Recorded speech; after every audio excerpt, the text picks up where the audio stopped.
A great morning wherever you are watching us from. Remember that as I told you last time during the interview where we were speaking with ladies from Kibabi University, I promised you that this day will be the D-Day because we'll be venturing into Kakamega County. This is all about youth in leadership. My name is Gideon Iyeri and enjoy as I bring you this show.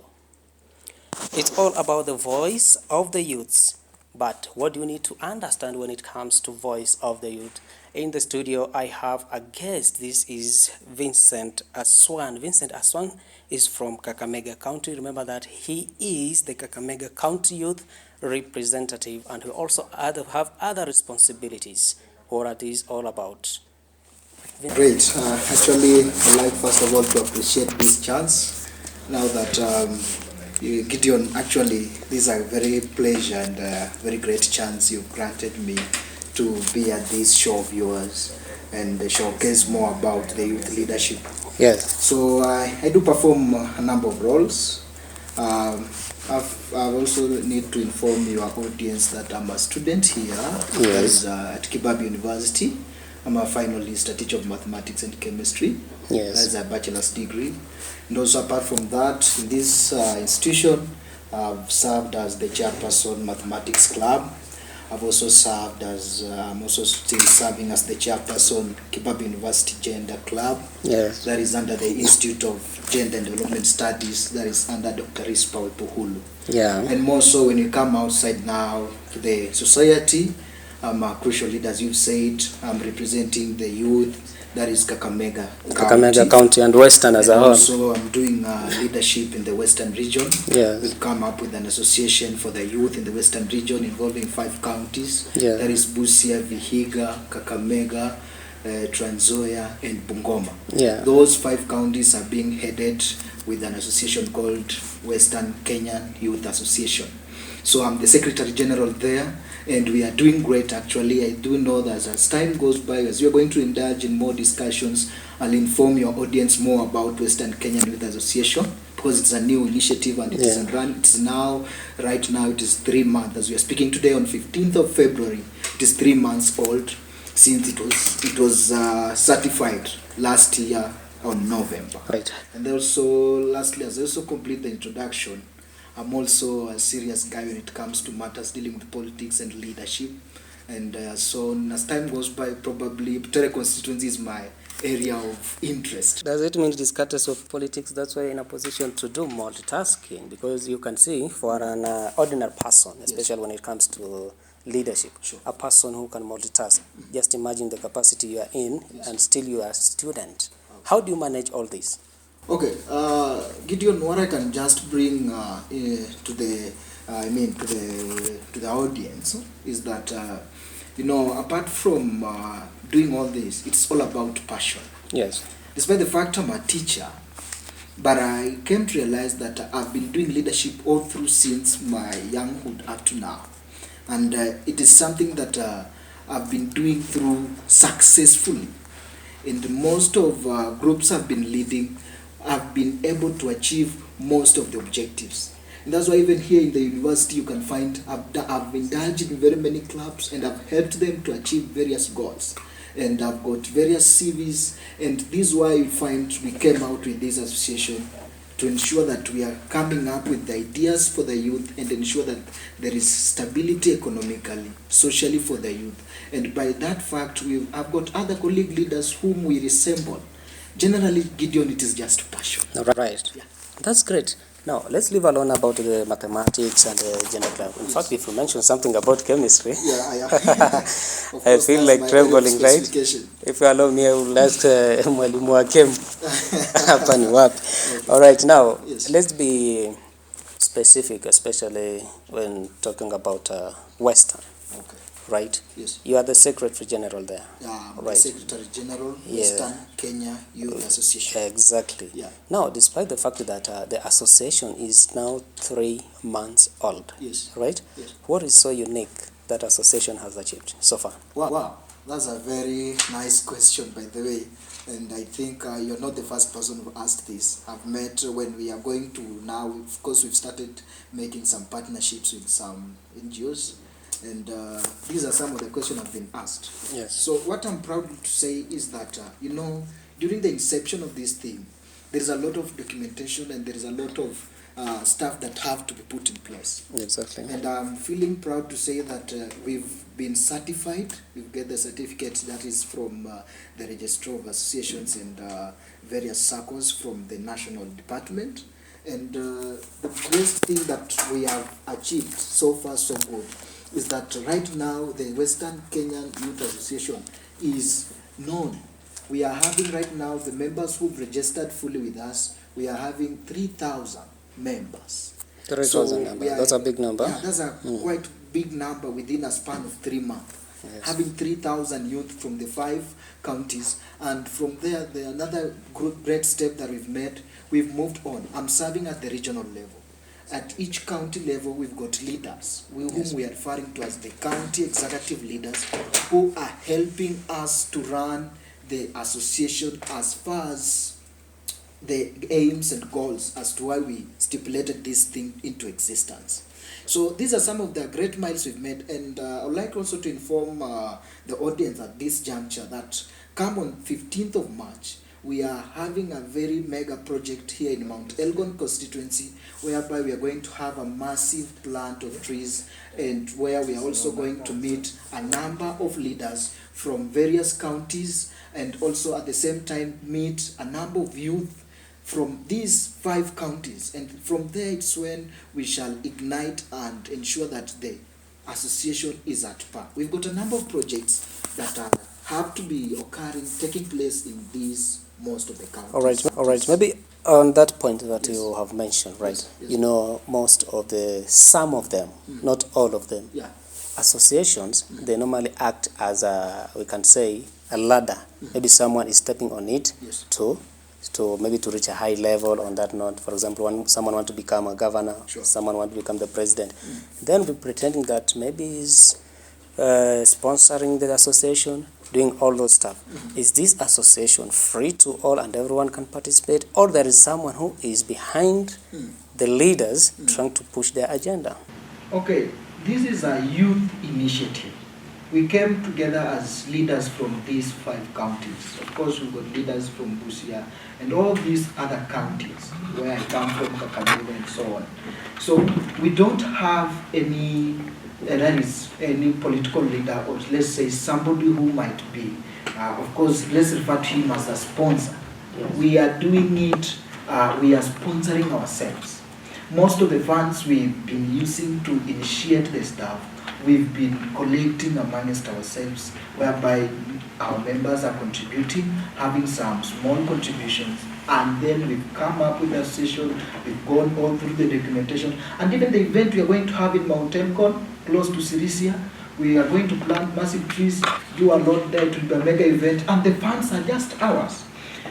If I may just speak also something small in the next few minutes, is that Western Kenyan Youth Association is not a political kind of move.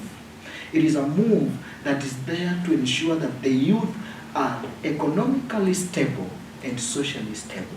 You know, immediately you become economically stable, it interprets you'll be socially stable because you'll have funds. And you'll check that with this association, we are intending that, because we are tending to ensure that we include the agroeconomics part of it, and ensure also the SMEs, the small and microeconomic entrepreneurs, most of them who are youth, are well capacitated and energized by the skills we are going to put together as youth. And one of the priorities we've said to ensure this, we've said that we are going to monitor all these counties and ensure the 30% allocation of funds is well spent towards the youth side, so that we can have the smooth running and effective kind of move as far as our goals and objectives as an association are concerned. All right, that's amazing. I think it is very much clear from the way that you are explaining. Yes. Now, having a look at the nation, Yes. that is Kenya at large, where is the space of the youth? Okay, I would like to give this response basing on the ministry. Of course, the government has stipulated also, it is also in the constitution, whereby we are having the Ministry of Youth, Gender culture and sports. Exactly. And I would like to confirm this, that our able minister, that is Honorable Babu Babu Namamba. has tried to ensure that he is involving youth in most of his kind of plans, which we also appreciate. But when we try now to indulge more on how you brought the question, the space of the youth in the nation, that is in the country, Yes. I can say this space is okay. It's there, but it is not that much being used as part to the. I mean, 100%. 100%, especially when it comes when it comes to meet the constitution requirements, they are not being met because of the normal kind of crisis. I mean, the normal kind of issues. We've got corruption, and Yes. and that's why we are saying that as an association, we are going to work out and ensure that any government kind of idea or ideal that has to be directed to the youth in Western, as where we are beginning from, we shall ensure that if there is, then it has just to come to the youth. All right, mentioning the aspect of corruption, Yes. then it means there is gap or there is something that is missing, Yes. right? Now, how do we address that as a nation? Okay. By the way, I'd like also to bring to their attention that today I normally have a day schedule. I normally wake up at 3, make some prayers and make a progress of my day. Yes. Yeah, and when I was going up after around 5, I had begun my day, and I was attending to a certain memo, and also I went through a certain interview. I was being interviewed by YALI, that is a Youth African, it's an East African organization and central part of Africa that involves the youth, and it's trying to interview leadership on the same. So what these guys are asking me, they asked also the same, how can we curb corruption amongst the public servants to ensure that there is good governance? I would like to respond the way I responded to them. I told them it is a high time these states, especially Kenya, has to come up with stringent policies, of which when I was trying to go through the constitution, these stringent policies are there, but it is because of most of us Kenyans and the judges, the lawmakers, those who are there to enforce the law and ensure that the law is being implemented as per what is expected, they are more compromising. So it is now upon us to ensure that to other extent, people should be instilled the sense that corruption is affecting us as a nation. Yes. And when the nation is being affected, then we also, you personally, you are being affected. Like right now, it is because of corruption, that's why you'll find maybe some prices and some commodities are fluctuating. Yes. Yeah, Now, it's because of corruption. now, what do you think is the solution? Okay, the solution to me is that, as I just said, is that we need to probably increase the numbers of, I can say, the judges and courts that are working on corruption, and ensure that those policies are that stringent. Of course, I proposed one that it should be, in case we hear or we just overhear that there is some allegation about corruption, then it means you need to be killed or just jailed for life. Of course, and also I was overhearing Honorable Paranya, that is the former governor in Kakamega, a good friend of mine. He said that it is now time for Kenya to change. We need even to just overturn the current leadership. The current leadership we are having is very much corrupt. Maybe, so we need just to pull it out and have a new generation maybe very well. Before we venture into that or in details on that, ways, Yes. because to be more specific, right, as a way of handling corruption, right, at which level or which stage is corruption considered as corruption? Does it start at the grassroots level, or we focus just maybe at the top when we speak of those leaders and the national leaders, or even the judiciary? When we talk of the starting point of corruption, Gideon, Yes. what I can say is that, do you know, let me give a slight scenario, then give a response to what you're saying. In a school setup, I'm a teacher. Then you've seen situations whereby parents are sending out principals because the school has not performed well. Yes. Do you know the reasoning behind the parents? I mean, in the minds of the parents, they are thinking that it is due to poor management. That's why we are having poor results. of which when you try to think with them, you find there is some similarity in them. And you'll find schools where the principal do what the curriculum requires and ensures that he manages those teachers in the staff room. He has the better management of the students. They come up with a good results. What am I saying? What I'm saying is that corruption will only stop if we have a good leader at the top. So, but at the same time, yes, even if we have a good leader at the top who is not corrupt, yes, what about the others who are at the below him? What will happen? Wow, that's a very good question, my friend. Do you know when you are? This is a skill in management. You know, when he up here, you are upright. Okay, it means you can command to the grass.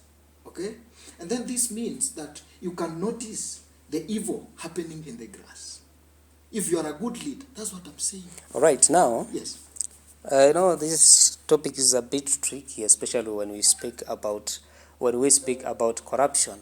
Now, what do you think that the head of state, now let's speak about our head of state, that is His Excellency President William Ruto.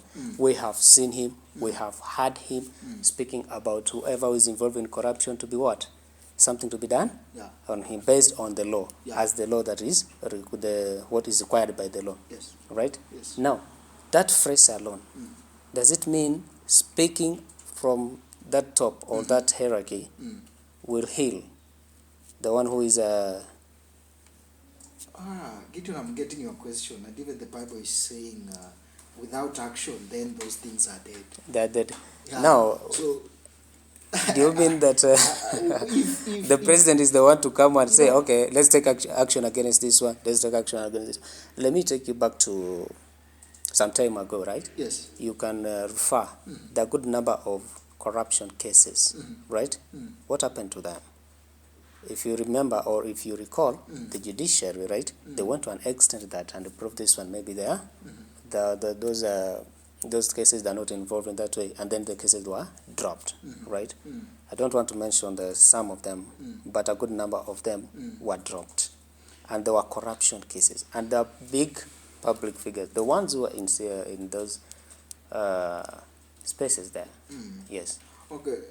At this point or at this juncture, Gideon, you also need to understand. I do some little politics, because that is my field of interest.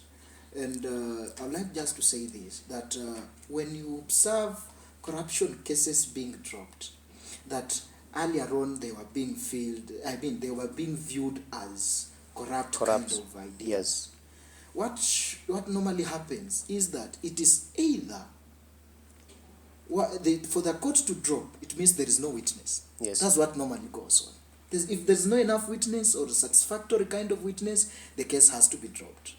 Now, what we've realized, that is now a gap in our government and the way our government is running. You'll find that, for example, if the other day somebody was having a corrupt issue, it is 50% that this guy probably could have indulged himself in corrupt deals. And also it is also 50% this guy could not have. And you know, what normally clears is that when it comes now, this guy, for example, has come to power. For example, the case of our able deputy president is now insulting the judge who attended to his case because he's now in power. But by then, it happened that he was corrupt.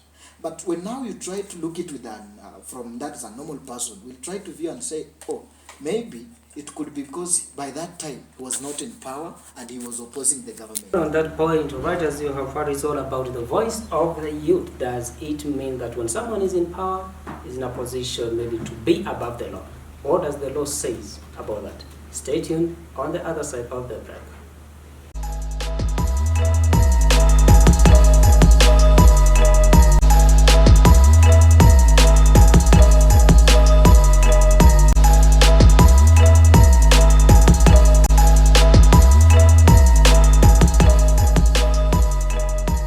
Welcome back. It's all about the voice of the youth. We're talking about leadership. This is youth leadership. Before we went for break, Aswan, we've been talking about corruption, right? Yes. Yes. Now, what do you think that there is something that needs to be addressed nationally? as it stands right now, some of the things I feel should be addressed, and it is very much critical, I'd like to bring to our audience at large, is that personally, as a youth, I'm not comfortable with the idea of housing, and also how our president, that is His Excellency Dr. William Samoei Ruto, is addressing the unemployment issue. I would like to confirm this to our colleague here, that the housing levy, and the whole stuff, isn't creating job at all. Imagine over this situation whereby the president is trying to claim that he's creating jobs through building houses. For how long will you build that house? Let's assume you start building today, you go on, marry, have children. Will those houses really help you make your your children grow and become great people? And you know how life is right now? It can't. Because, and we're also reasoning that this building, they are being constructed on government land.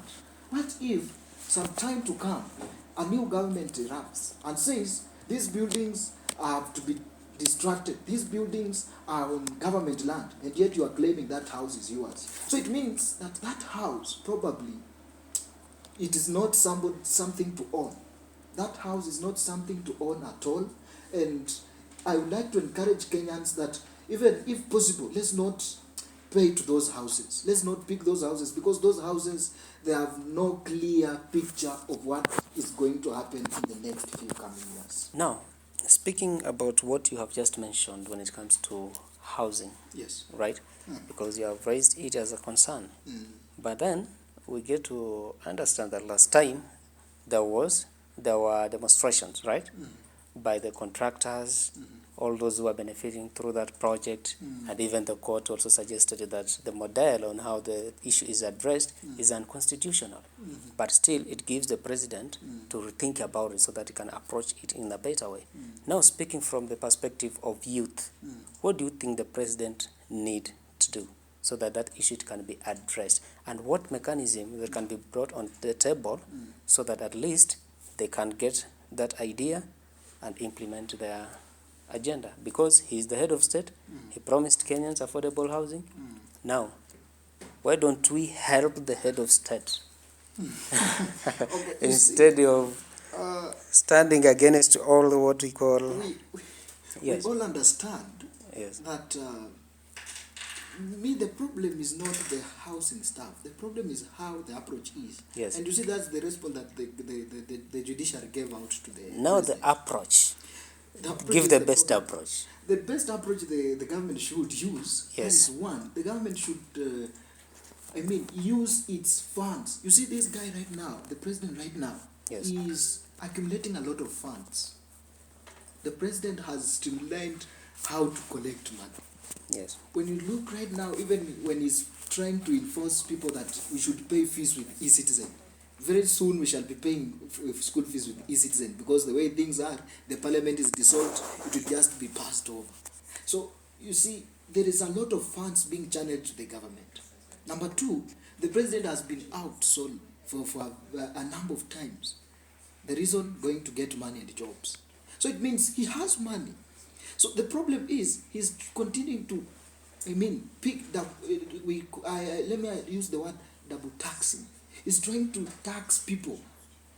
Once we know of the payee, but and also again he's going to pick the money, but they say, to use it to build the houses. you know, our colleagues Yes. in Swahili, they normally say, Yes. kulipa ushuru Yes. ni kujitegemea, as a one way that when the Kenyans pay tax, Yes. that's when we will be stabilizing the economy.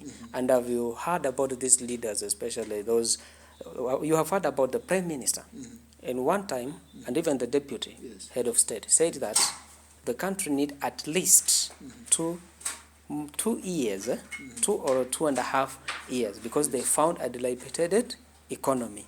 Now, in the process, as they try to stabilize the economy, Yes. that's the reason that they're giving. You know what? That's why a leader has to be wise. you can't oppress in the name of we are waiting for 3 years.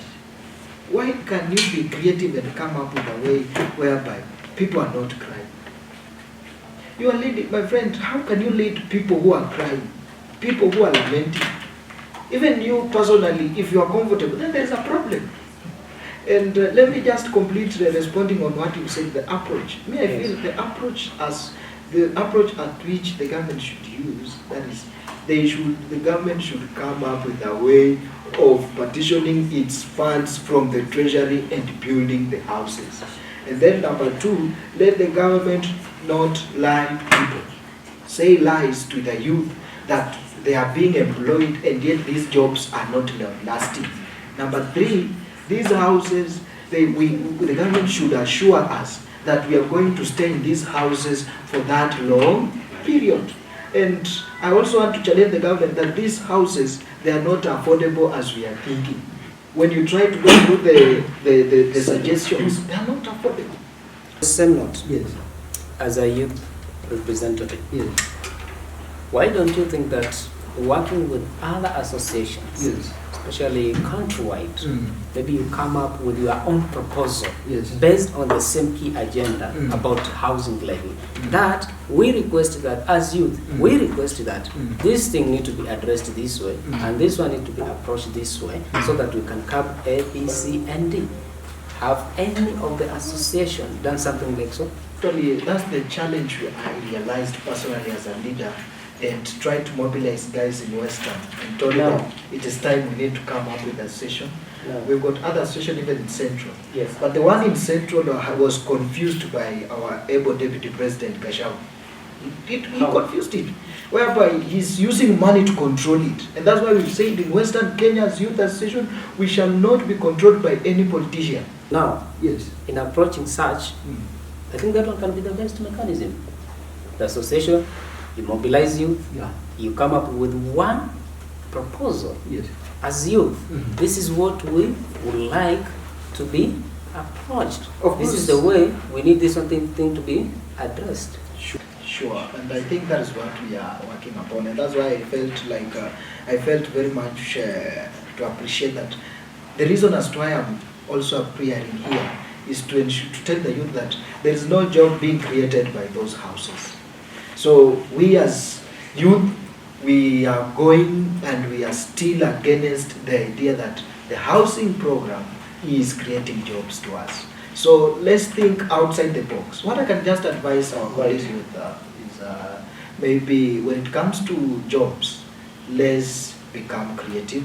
And for example, for those who are coming from Western Association, let's join into this association and ensure that we are ready to be directed, because we have managed to get some partners with us and they are going to channel some money that we are going in turn decide as your leaders to ensure that there is the agroeconomic part that is going to enable most of the youth get some money and develop themselves. And also we've also channeled to work with some ministries and some partners from outside the country that will also help us grow the SME part, whereby most of us will do most of jobs. Thank you on that. Yes. And as a youth, you can try to consider like something of that sort, so that you can work outside the comfort zone. Instead of Western alone, you can also involve leaders from outside the Western Kenya, those associations. Yes. Now, as we come towards the end of the show now,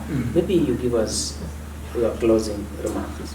Okay, as we close, friends and colleague youth, and those leaders who will also, of course, observe this and come through this video, I'd like just to tell you that it is high time as youth we need to wake up. And why am I saying this? It is because as things are right now, there is no any kind of association that have not heard the voice of the youth concerning the matters that are affecting us here. And currently, the population in Kenya is dominated by youth. So I feel it is high time, let's come together, let's join hands and work for the goodwill of the common youth who is not informed probably of what is going on. And I would like to say this, that as Western, it has just begun in Western. But our idea is, as time goes by, come close to 2026, it should be a national-wide idea whereby we shall be organizing with other regional coordinators to ensure that the youth are facing what it deserves. And lastly, we as associations from various regions, we are going to ensure that the 30% from each county is being allocated towards the progress of the youth. And that is what I feel it should be championed in most of the associations that we are having as youth.